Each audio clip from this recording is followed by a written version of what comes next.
Diễm xin chào cô chú, anh chị, các bạn và các em. Nhận được yêu cầu thì hôm nay Diễm chia sẻ cách nấu món xôi đậu phộng. Xôi đậu phộng trong video này Diễm sẽ nấu theo hai cách. Cách truyền thống là hấp và cách thứ hai là mình dùng nồi cơm điện. Thì hai cách nấu đều rất là đơn giản, nhưng mà cách nào tiện lợi và ngon hơn. Thì bây giờ mình cùng vào bếp nấu món xôi đậu phộng theo hai cách với Diễm nha.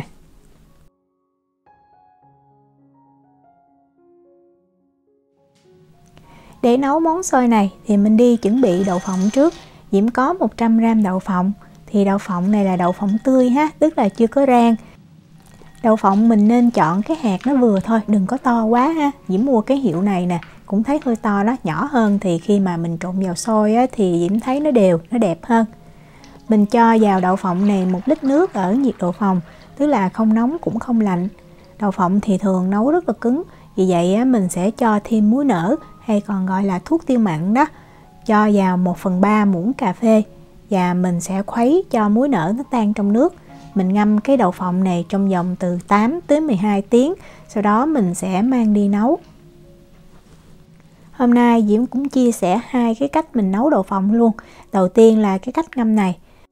Đậu phộng sau khi ngâm được 8 tiếng á, thì mình mang đi nấu ha, và mình giữ luôn cái phần nước ngâm đậu phộng. Mình lấy cái nồi to to chút nha, và Diễm cho vào đây 1/2 muỗng cà phê muối để cho cái đậu phộng nó được đậm đà hơn. Và mình cứ bắt lên bếp mình nấu thôi. Nước sôi thì mình hạ xuống, mình giữ cái lửa nhỏ ha, cho nó sôi như vậy.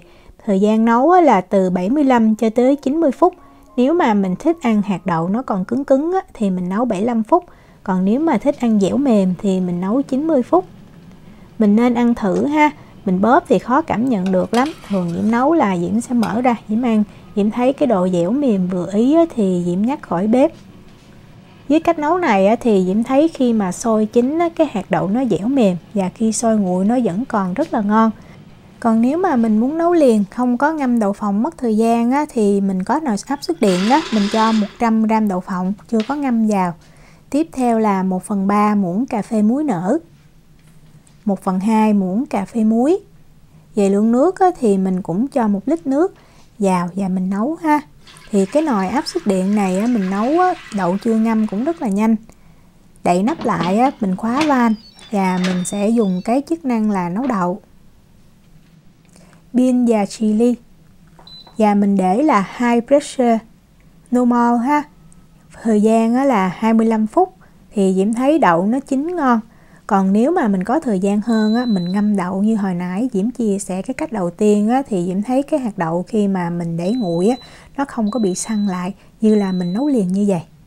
Sau khi nấu xong thì mình sẽ đợi thêm 15 phút nữa rồi mình hãy xả van và mình mở nắp ra nha. Đó, bây giờ thì Diễm xả van. Đợi cái van nó hạ xuống là mình lấy đậu ra được. Đậu khi mà nấu xong rồi mình sẽ đổ ra một cái rổ và mình xả lại nước cho sạch nha.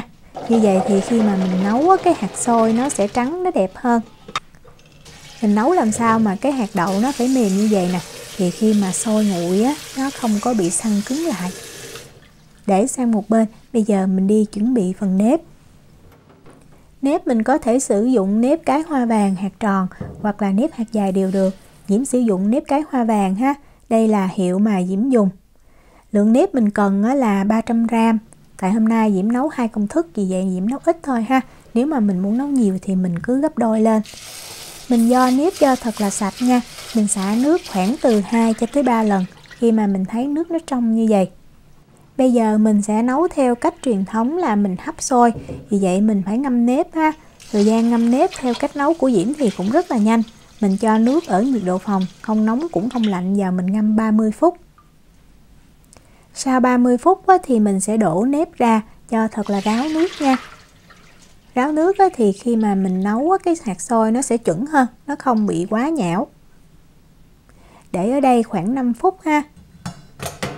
Sau 5 phút thì mình sẽ lấy một cái chảo to. Diễm thấy là mình nên dùng chảo có chất chống dính thì mình xào cái nếp nó dễ dàng hơn. Nếp đã để ráo rồi mình cho vào trong đây luôn.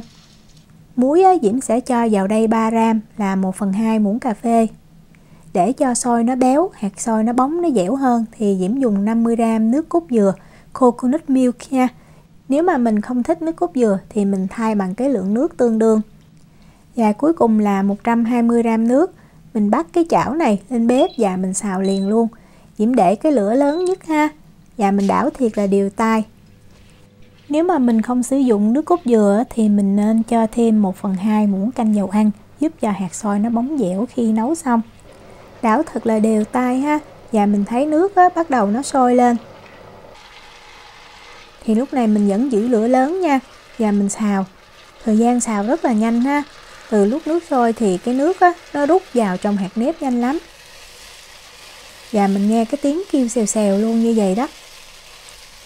Thì mình tiếp tục mình đảo cho tới khi mà mình thấy hạt xôi nó khô ráo. Lưu ý là mình đảo đều tay nha. Đó, như vậy. Thì khi mình nấu xong hạt xôi nó sẽ rời, nó không có bị đổ nhựa, rất là ngon. Như vậy thì mình nhắc khỏi bếp liền ha. Và mình tiếp tục mình đảo nha. Tại lúc này cái chảo còn rất là nóng luôn. Mình đảo cho tới khi mà mình không còn nghe cái tiếng nó xèo xèo nữa đó. Thì mình nhìn kỹ cái hạt nếp nè, nó tơi ra như vậy. Nó bóng, nó dẻo và không còn giống như cái lượng nước rồi, nhìn giống như là đổ nhựa. Lấy đậu phộng đã nấu chín mình cho vào luôn. Và mình đảo, mình trộn cho đậu phộng nó hòa đều với nếp ha. Trộn đều rồi thì mình mang cái xôi này mình đi hấp liền luôn. Thì Diễm sử dụng cái sửng tre và Diễm lót thêm bên dưới một cái tờ giấy nướng bánh có cắt lỗ như vậy. Cái sửng của Diễm cái đường kính là 28cm nha. Nếu không có giấy nướng bánh mình có thể lót lá chuối nè, lá sen hoặc là mình lót vải đều được. Cho xôi vào rồi thì mình trải xôi ra cho đều và mình tạo thành những cái rãnh để cho hơi nước nó tỏa đều khi mà mình hấp nha. Nước thật là sôi thì mình mới cho cái sửng xôi này lên bếp mình hấp. Và thời gian hấp rất là nhanh, 15 phút thì Diễm thấy cái xôi nó đã chín. Mình hạ lửa trung bình ha, bếp Diễm có 9 số thì Diễm để số 6,5 để Diễm hấp á. Sau 15 phút thì mình mở ra mình kiểm tra. Mình ăn thử cái hạt xôi bên trên, mình thấy nó dẻo mềm, không còn cái vị bột của cái hạt nếp sống là được. Trường hợp mà mình thấy cái hạt nếp nó còn cứng thì mình cứ đậy nắp lại và mình hấp thêm 5 phút nữa ha. Xôi này thì Diễm thấy nó đã chín ngon rồi thì Diễm nhắc khỏi bếp. Vậy là mình xong cái cách thứ nhất là cái cách hấp. Bây giờ mình nấu bằng nồi cơm điện nha. Thì công thức cho nồi cơm điện mình cũng cần là 300g nếp. Mình cũng vo rửa cho thật là sạch ha, khoảng 2 tới 3 lần nước. Sau đó mình đổ ra cho thiệt là ráo. Và nấu bằng nồi cơm điện mình không cần phải ngâm nếp nha. Mình để cho nước thật là ráo thì khi xôi chín nhìn rất là giống xôi hấp chứ không phải như cái kiểu mình nấu cơm ha. Khi để ráo nước rồi thì Diễm cho cái nếp này vào trong nồi cơm điện luôn. Diễm nêm thêm vào đây 3g muối là 1/2 muỗng cà phê. Để cho hạt xôi nó bóng dẻo mình cho thêm 1/2 muỗng canh dầu ăn là 6g. Nước thì Diễm cho 300g nước hay là 300ml. Sau đó mình sẽ lấy đậu phộng đã nấu chín mình cho vào luôn. Và mình trộn cho dầu với muối nó đều trong nếp. Và Diễm lưu ý là mình trộn làm sao mình phải để cho nếp nó ngập ở trong nước nha. Tại vì cái hạt nếp mà nó nổi lên trên thì khi mình nấu cái nếp nó không có chín được. Cho vào nồi cơm điện thì mình cứ sử dụng cái chức năng là nấu cơm bình thường để mình nấu thôi. Thì nấu bằng nồi cơm điện Diễm không có sử dụng nước cốt dừa. Tại vì dùng nước cốt dừa Diễm thấy cái hạt xôi giống như nó bị nén đó, nó không có dẻo ngon. Đó, đây này là mình nấu xong rồi nè. Thì đậu nó nổi lên trên như vậy. Vì vậy khi mà nấu chín rồi thì mình sẽ dùng cái muỗng bới cơm hoặc cái đũa bếp cũng được. Mình sẽ trộn cho đậu nó hòa đều vào trong hạt nếp nha.